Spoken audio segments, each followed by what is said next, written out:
The great throne room of the Zephyrian Empire had never seen such a gathering. 12 different alien species sat in carefully arranged circles, their representatives wearing the finest diplomatic robes their worlds could offer. The air hummed, with translation devices creating a soft buzzing sound that filled the massive chamber. Queen Veltara sat on her crystal throne, her blue skin shimmering under the artificial lights. Her forearms moved gracefully as she spoke, each gesture carrying the weight of centuries of royal tradition. Today was the most important day in recent galactic history. The humans had requested membership in the Galactic Council, and every major species had sent their best diplomats to discuss this controversial topic. Honored representatives, the Queen began, her voice carrying across the room without effort. We gather today to consider the petition of the species known as humans. Their world, called Earth, seeks recognition and membership in our council. A ripple of whispers moved through the assembled delegates. The crystalline Jector clicked their glass-like fingers together, creating a sound like wind chimes. The Nexus representatives, connected by invisible mental links, shared thoughts faster than speech. The tall, plant-like Verdani swayed slightly, their leaves rustling with disapproval. Ambassador Crintal of the Jectar stood first. His crystal body reflected the throne room's lights, casting rainbow patterns on the walls. Your Majesty, with respect, we have studied these humans extensively. They are a young species barely out of their planetary cradle. They fight among themselves constantly. Their technology is primitive compared to ours. The Nexus representative, a being that looked like shifting shadows with glowing eyes, spoke next. The collective agrees with Ambassador Crintal. Humans show no telepathic abilities, no advanced bioengineering, no quantum consciousness. They are, by every measure we use, unsuitable for council membership. Queen Veltara nodded thoughtfully. She had expected this response. The humans had been observed for decades, and the reports were not impressive. Wars, pollution, social problems, and technological limitations marked their recent history. Yet something about their petition had caught her attention. Perhaps, she said carefully, we should at least review their formal application before making final judgments. The Verdani delegate, whose name translated roughly to Deep Root, spoke in a voice like rustling leaves. Your Majesty, we have seen their application. They offer nothing we need. No advanced sciences, no unique resources, no special abilities. They are simply another primitive species asking for benefits they have not earned. The debate continued for over an hour. Species presented their objections to human membership. The humans were too violent, too divided, too backward, too unpredictable. The consensus was clear. Earth's petition should be denied immediately. Queen Veltara was preparing to call for the formal vote when the main doors of the throne room opened with a deep, resonating sound. Every head turned toward the entrance, where Princess Silandra stood in the doorway. The princess was tall like her mother, with the same blue-tinted skin and 4 arms. But where the queen wore formal robes of state, Zalandra wore simple traveling clothes. Her silver hair was tied back in a practical style, and her golden eyes held a determined look that made several delegates shift uncomfortably. Behind her walked a human male. The silence in the throne room was complete. Even the translation devices seemed to pause, as if uncertain how to process what they were seeing. The human was unremarkable by galactic standards. He appeared to be middle-aged, with brown hair showing traces of gray and kind eyes behind simple glasses. He wore clean but worn clothing and carried a small bag over one shoulder. He looked around the magnificent throne room with obvious amazement, but he did not seem afraid. Queen Veltara felt her 4 hearts skip a beat. This was disaster. It was the most important diplomatic meeting in decades, and her daughter had brought a human, a member of the very species under discussion, directly into the proceedings. Zalandra, the queen said, her voice carefully controlled despite her shock. What is the meaning of this? The princess walked forward, her human companion following at a respectful distance. She stopped before the throne and bowed formally, but her eyes never left her mother's face. Mother, honored delegates, she began, her voice carrying clearly through the chamber. I present Marcus Chen of Earth. I believe he has something important to contribute to our discussion." The reaction was immediate and explosive. The Jekdar representative's crystal body flared with bright, angry light. The Nexus collective's mental harmony wavered, creating a visible distortion in the air around their representative. The Verdani delegates' leaves turned a deep red color, indicating extreme displeasure. "This is outrageous." Ambassador Krintala's voice rang like breaking glass. "How dare you bring one of them here, to this sacred chamber during these proceedings?" The collective finds this action highly irregular and inappropriate. The Nexus representative added, their form flickering with agitation. Queen Veltara stood from her throne, her royal composure cracking. "Alandra, remove this human immediately. You have disrupted the most important diplomatic meeting of our time. The representatives will think we are not serious about these proceedings." But the princess did not move. Instead, she looked directly at her mother and said, "No, mother, he stays." The human, Marcus, looked between the princess and queen with growing understanding. He had clearly not expected to be brought into such a formal setting, but he seemed to grasp the significance of the moment. He stepped forward slightly and bowed respectfully. "Your Majesty," he said in accented but clear Galactic standard, "I apologize for any disruption. I did not ask to be brought here, but if I may speak—" "You may not speak," the queen interrupted, her voice rising for the first time in decades. "Guards, remove this human at once." The royal guards moved forward, but Princess Silandra stepped between them and Marcus. "He is under my protection as a guest of the royal family. By ancient law, he cannot be removed without formal cause." The queen stared at her daughter in disbelief.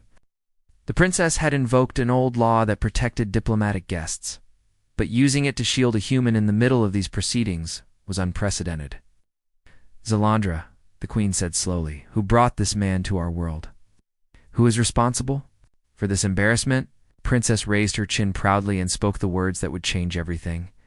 "I did, mother. I brought him here because these honored delegates need to see what humans are truly capable of before they make their decision." The throne room erupted in chaos. Delegates shouted objections, the queen's advisors whispered frantically, and the guards looked uncertain about their orders. Through it all, Marcus Chen stood quietly beside the princess, waiting to see what would happen next. The fate of humanity's petition now hung in the balance, and everything depended on what the princess had seen in this ordinary human that no one else could understand. The chaos in the throne room continued for several minutes. Delegates shouted in their native languages, creating a mix of sounds that even the translation devices struggled to handle. Queen Veltara raised all four of her arms, and slowly the noise died down. "Silence," she commanded, her voice echoing off the crystal walls. "This is still a formal diplomatic proceeding, and we will maintain order." Marcus Chen watched everything with quiet interest. He had traveled across the galaxy with Princess Zalandra, but she had never explained exactly why she wanted him to come to her homeworld. Now, standing in this magnificent throne room surrounded by alien diplomats, he was beginning to understand that he was part of something much bigger than he had imagined. The queen looked at her daughter with a mixture of anger and disappointment. "Zalandra, your actions today have embarrassed our family and our empire. You have brought chaos to these important proceedings." "Mother," the princess replied firmly, "I brought Marcus here because I believe these delegates are making a mistake. They're judging humanity based on incomplete information." Ambassador Krintal's crystal body flashed with irritation. "Princess, we have observed humans for decades. We know what they are capable of. This one human cannot change centuries of documented behavior." The Nexus representative's shadowy form shifted as the collective processed this development. The collective agrees. One individual cannot represent an entire species, especially one as divided as humanity. Marcus stepped forward slightly. "If I may, Your Majesty, I would like to understand what concerns you have about my people. Perhaps there are things about us that you haven't considered." The queen studied him carefully. He was so ordinary looking. Compared to the magnificent beings in her court, no bioenhancements, no telepathic abilities, no advanced technology visible on his person. yet something in his calm manner made her pause. "Very well," she said finally, "since my daughter has created this situation, we will deal with it properly." She turned to address the full assembly.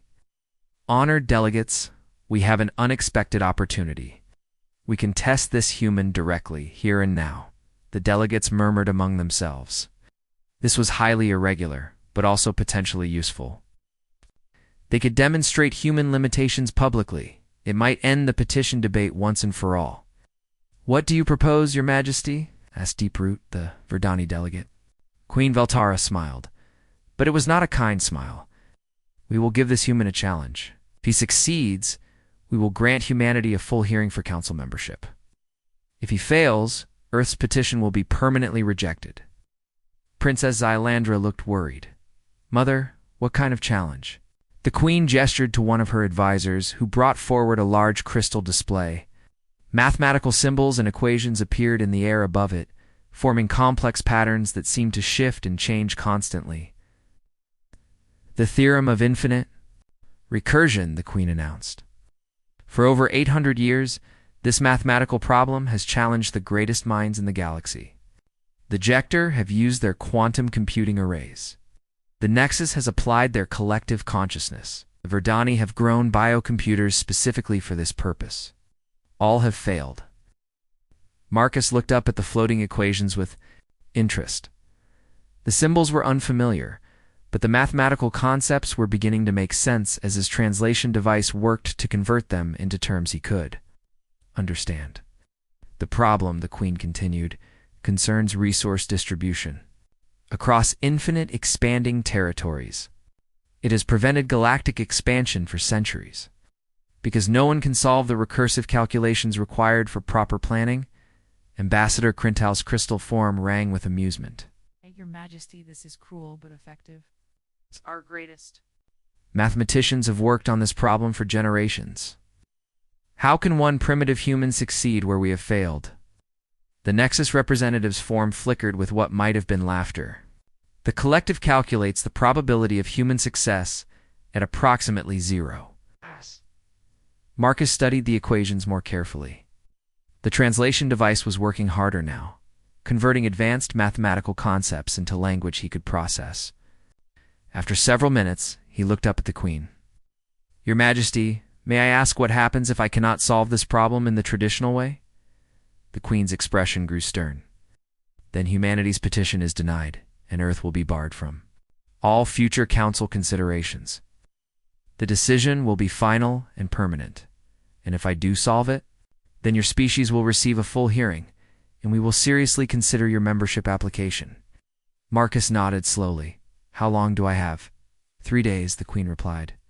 "You will be given quarters in the palace, along with access to our mathematical libraries and computing resources." Princess Xylandra looked at Marcus with concern.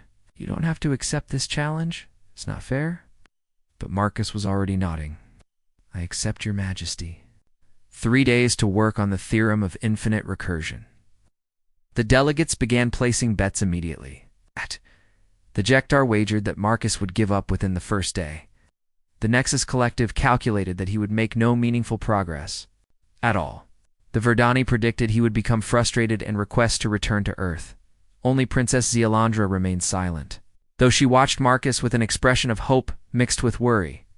"Very well," the queen said. "The challenge is set. Guards escort our guest to the mathematics wing of the palace.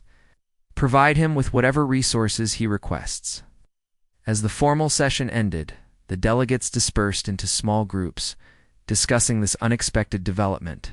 Most were amused by what they saw as the queen's clever solution to an embarrassing situation. A few were genuinely curious to see what the human would do. Marcus Followed the guards toward the palace's mathematics wing, Princess Xylandra walking beside him. "Marcus," she said quietly, "I'm sorry." He smiled at her. "Don't worry, Princess. I've been solving impossible problems my whole life. That's what humans do. But this problem has stumped the galaxy's greatest minds for centuries. How can you possibly succeed?" Marcus paused at the entrance to the mathematics wing and looked back at the throne room where the delegates were still discussing his chances. "Maybe that's exactly the problem," he said thoughtfully. Maybe the greatest minds in the galaxy are thinking about this the wrong way. The princess looked confused. But Marcus was already walking into the library, his mind beginning to work on the challenge ahead. Behind them, the palace buzzed with excitement and speculation about what the human would attempt. The 3-day countdown had begun, and the fate of humanity's future in the galaxy rested on Marcus Chen's shoulders. Yes. What the delegates didn't know was that he had spent his entire career as an engineer solving problems that others considered impossible. This was just another day at work for him. But first, he needed to understand exactly what problem he was really trying to solve. The mathematics wing of the palace was unlike anything Marcus had ever seen. Crystalline computers hummed with quantum calculations, bioorganic processors pulsed with living light, and holographic displays showed equations that seemed to move and breathe on their own. The greatest mathematical achievements of a dozen species were housed in this single wing. Marcus spent the first day simply exploring and learning. He studied the theorem of infinite recursion from every angle, reading through centuries of attempted solutions. The Jekdar had tried to break it down into quantum probability matrices. The Nexus had attacked it with parallel processing across thousands of linked minds. The Verdani had grown specialized neural networks to handle the calculations. Had failed. Princess Zealandra visited him several times, bringing food and checking on his progress. Each time she found him sitting quietly with simple paper and pencil, occasionally writing notes in basic human mathematics. "Marcus," she said during one visit, "you're not using any of the advanced equipment. Quantum computers alone could process more calculations in a minute than your entire species has ever performed." He looked up from his simple notes and smiled. "That's exactly the problem, Princess. Everyone is trying to calculate their way out of this. But what if calculation isn't the answer? I don't understand." Marcus stood and walked to one of the massive holographic displays showing the theorem. "Look at this problem. Really look at it. What is it actually asking?" The princess studied the floating equations. It's asking how to distribute resources across infinite expanding territories. The recursion occurs because each new territory creates new distribution requirements, which create new territories, which create new requirements, and so on forever. Right.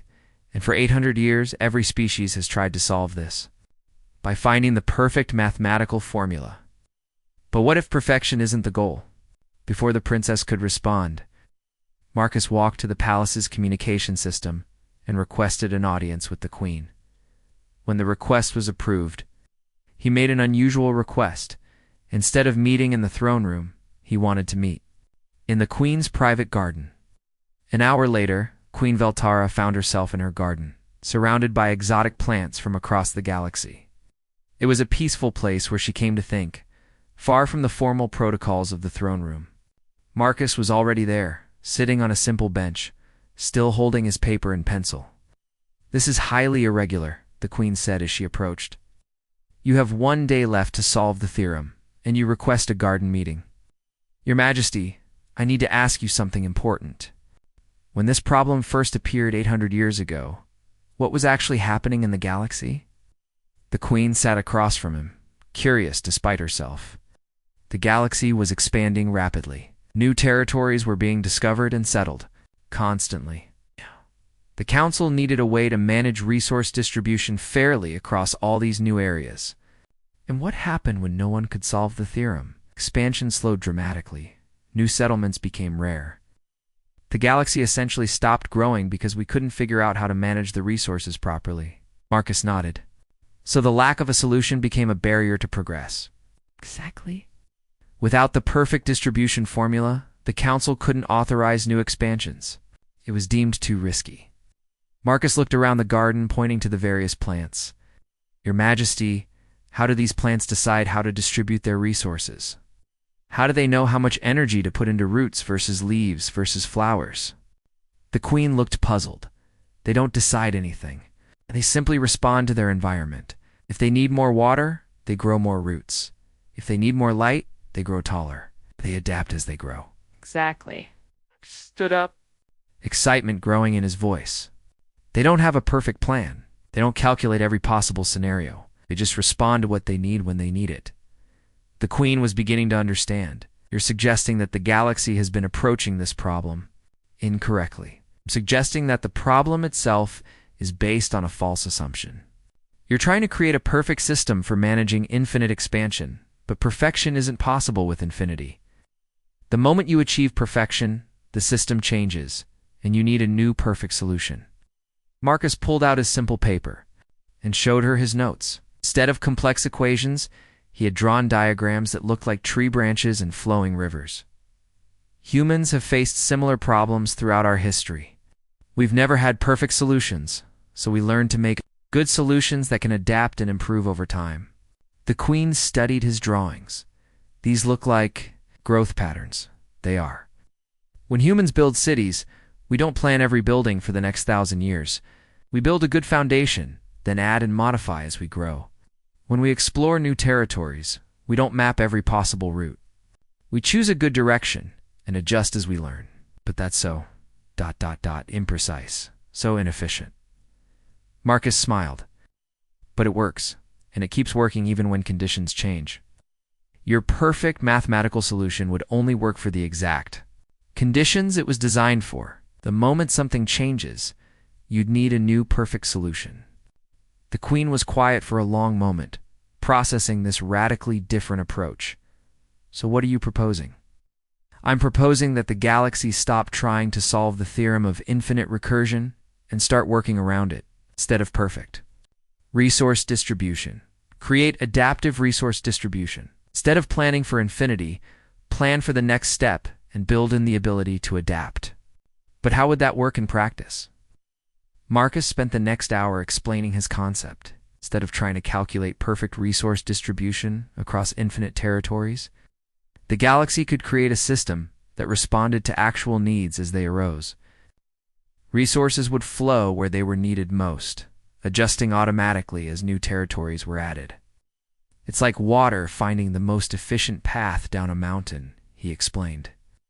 The water doesn't calculate the perfect route. It simply follows the path of least resistance, adapting to obstacles as it encounters them. The Queen found herself fascinated by this completely different way of thinking. But what about efficiency? What about fairness? What about optimization? Those things happen naturally in an adaptive system. Water always finds the most efficient path, but that path might change if the landscape changes. The system remains efficient without needing to be perfect, as the sun set over the garden. The Queen realized that she was listening to a solution that had never occurred to any of the galaxy's greatest minds. Not because it was too complex, but because it was too simple. Marcus, she said slowly, are you telling me that humans regularly solve impossible problems by simply not trying to solve them perfectly? He grinned. Your Majesty, humans have been making imperfect solutions work for thousands of years. We call it good enough engineering, and it's gotten us pretty far. The Queen stood to leave, her mind spinning with new possibilities. Present your solution tomorrow, Marcus. I'm very curious to see how the delegates respond to your human method. As she walked back to the palace, Queen Velterra found herself wondering if the galaxy's greatest limitation wasn't the theorem of infinite recursion. On finding perfect solutions to imperfect problems, tomorrow would be very interesting indeed. The third day arrived with unusual excitement in the palace. Word had spread among the delegates that the human had requested a full assembly for his presentation. Most assumed he would admit defeat and ask to return to Earth. A few wondered if he had somehow found a mathematical breakthrough that had escaped the galaxy's greatest minds. None of them expected what actually happened.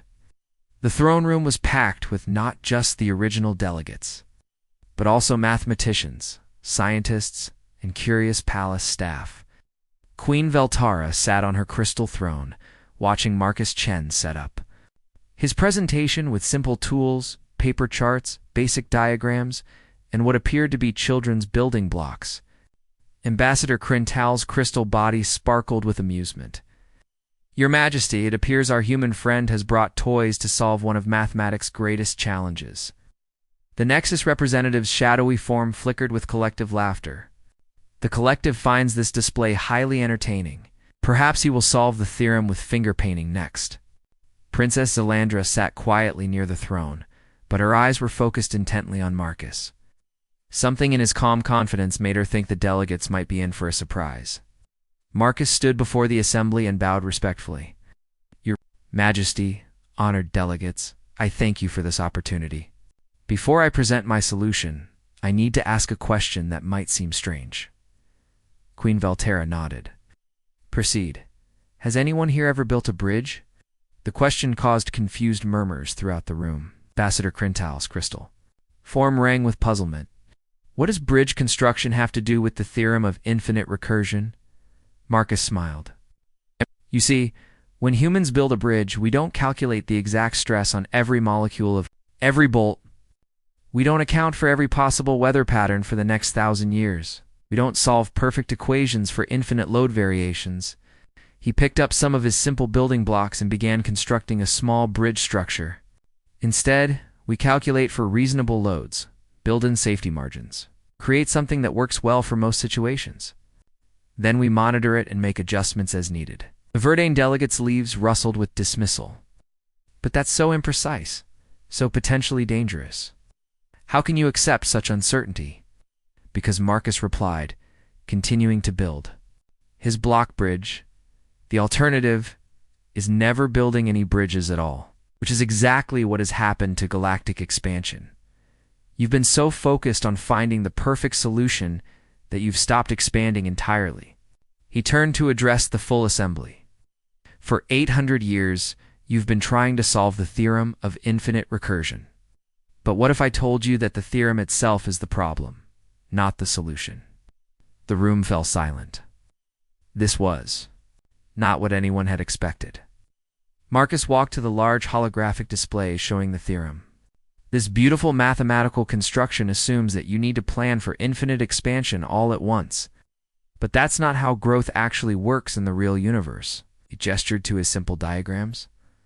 "Look at how a tree grows, doesn't? Calculate the perfect branch structure for its entire lifetime before it sprouts its first leaf. It grows one branch at a time, responding to light, water, and nutrients as it encounters them." The queen leaned forward on her throne. "Continue." "The same principle applies to cities, civilizations, and yes, galactic expansion. You don't need to solve for infinity, you need to solve for the next step, while building in the ability to adapt." Marcus began drawing on a large piece of paper, creating what looked like a simple flowchart. Instead of trying to calculate perfect resource distribution across infinite territories, create an adaptive system, establish new territories. Based on current needs and available resources, monitor how those territories develop. Adjust resource allocation based on actual results, not theoretical calculations. Ambassador Crintel's crystal body dimmed with confusion. "But how do you ensure fairness? How do you prevent waste? How do you optimize efficiency?" "The same way water finds the most efficient path down a mountain," Marcus replied. "It doesn't calculate, it simply follows the path of least resistance. But it always finds a way to the bottom." He pulled out more examples from human history, showing how cities had grown organically, how trade routes had developed naturally, how human societies had expanded across continents without master equations. When humans first started sailing across oceans, we didn't have perfect maps. Sailed toward the horizon, adjusted course when we found islands or storms, and gradually mapped the world. Each voyage built on the knowledge from previous voyages. The Nexus representative's form flickered rapidly as the collective processed this information. But this approach lacks precision. "How do you measure success?" Marcus smiled. "By results. Human civilization has spread across our entire planet and now reaches into space. We've built cities that house millions, transportation networks that span continents, and communication systems that connect the globe. All without ever solving perfect equations for infinite scenarios." He walked back to his building blocks and quickly constructed a model that showed how territories could be added gradually, with resources flowing naturally to where they were needed most.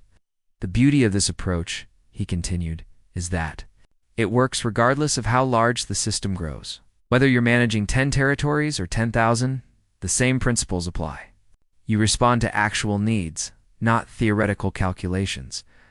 Deep-Root, the Verdani delegate, swayed thoughtfully. But what about the Council's need for central planning, for control and oversight? The Council's role becomes even more important, Marcus replied. Instead of trying to plan everything perfectly in advance, you become the adaptive mechanism.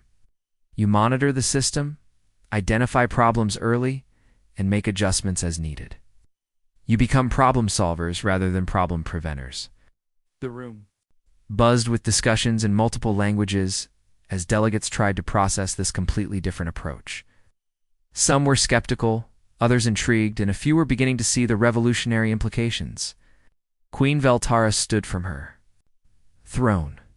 Marcus Chen of Earth, are you telling us that the solution to the theorem of infinite recursion is to stop trying to solve it? Exactly, Your Majesty. The theorem is an intellectual trap. It assumes that you need perfect information to make good decisions.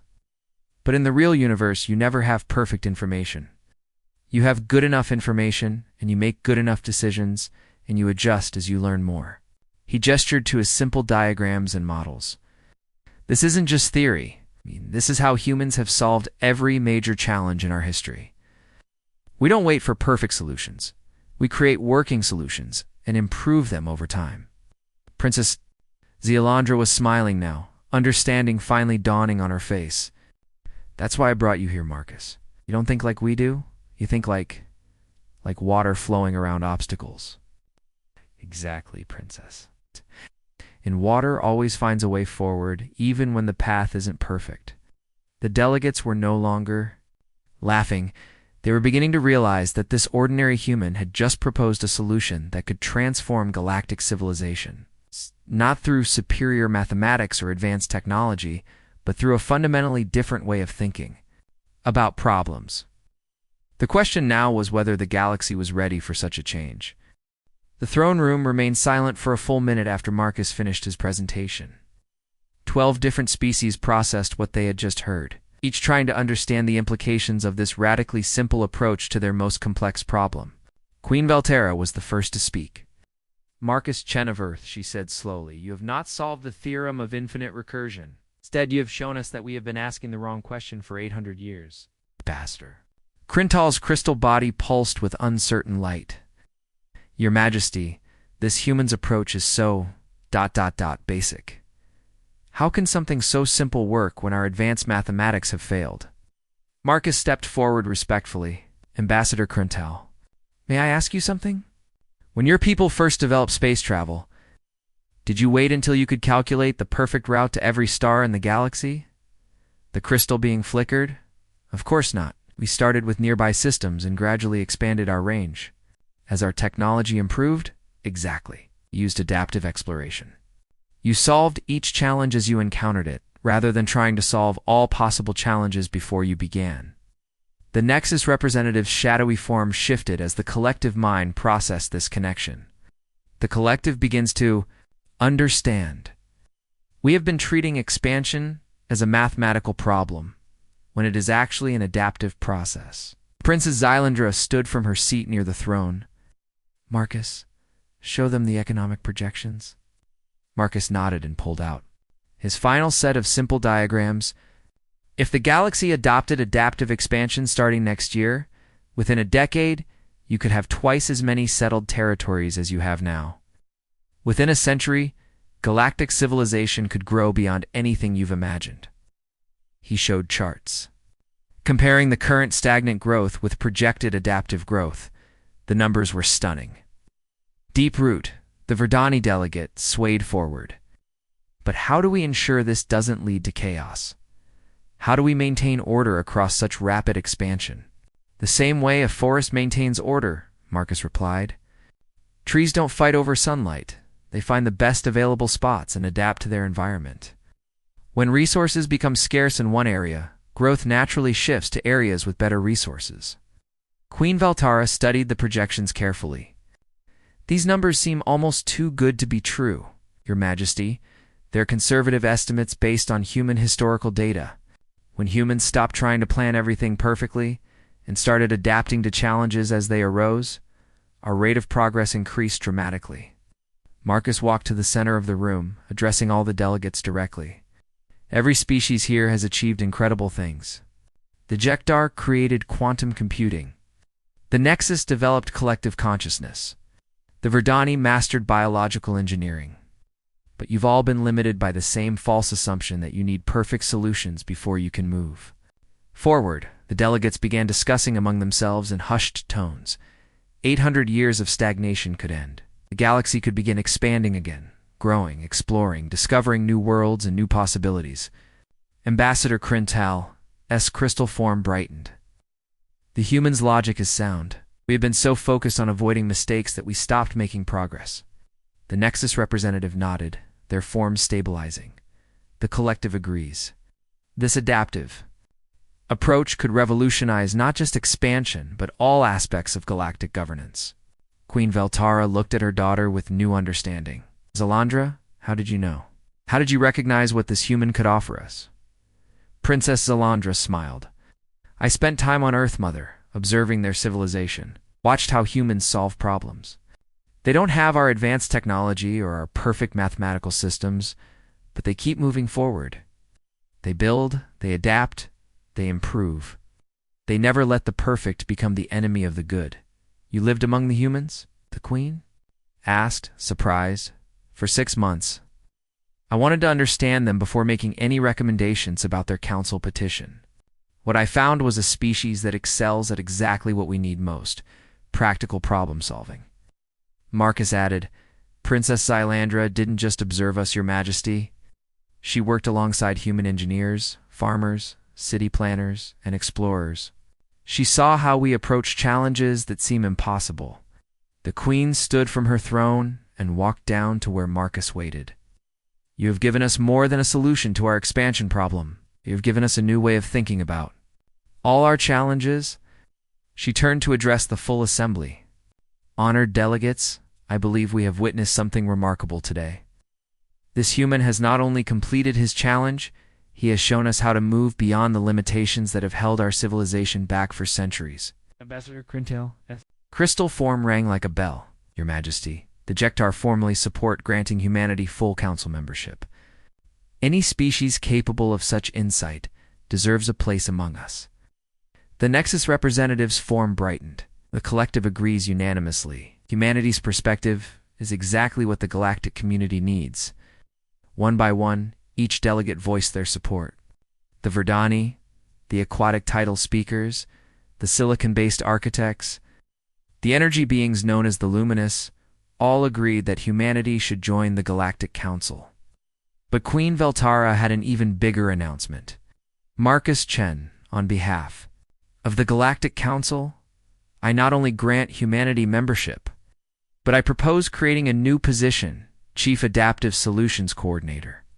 The galaxy needs humans to help us solve other problems we've been approaching incorrectly. Marcus looked surprised. Your Majesty, I'm honored, but I'm just one person. The real strength of humanity isn't in individuals, it's in how we work together. Then bring more humans, the Queen replied. Bring your engineers, your explorers, your problem solvers. Help us learn this adaptive approach. Princess Zalandra stepped forward. I volunteer to lead the cultural exchange program. Humans and other species working together, sharing different approaches to problem solving. The throne room erupted in excited discussions as delegates began planning how to implement adaptive expansion, how to work with human advisors, and how to transform centuries of stagnant thinking. Marcus found himself surrounded by alien mathematicians and engineers, all eager to learn more about human problem-solving methods. The simple man who had arrived 3 days ago as an embarrassment was now the center of a revolution in galactic thinking. Later that evening, as the celebrations continued throughout the palace, Marcus and Princess Xylandra walked in the Queen's garden where they had first discussed his ideas. Marcus, the princess said, do you realize what you've accomplished? You've changed the course of galactic civilization. He smiled, looking up at the stars visible through the garden's crystal dome. Princess, I just did what humans always do. I found a way to make something work. The real accomplishment belongs to you for recognizing that different thinking was exactly what the galaxy needed. And now humanity will help lead us into a new era of growth and exploration. Marcus nodded, already thinking about the challenges ahead. It won't be perfect, Princess. There will be mistakes and setbacks and unexpected problems. We'll adapt, she replied, understanding now what made humans special. Exactly. We'll adapt, we'll learn, and we'll keep moving forward. That's what humans do best. Above them, the stars seemed brighter, filled with new possibilities for a galaxy. Finally ready to grow again.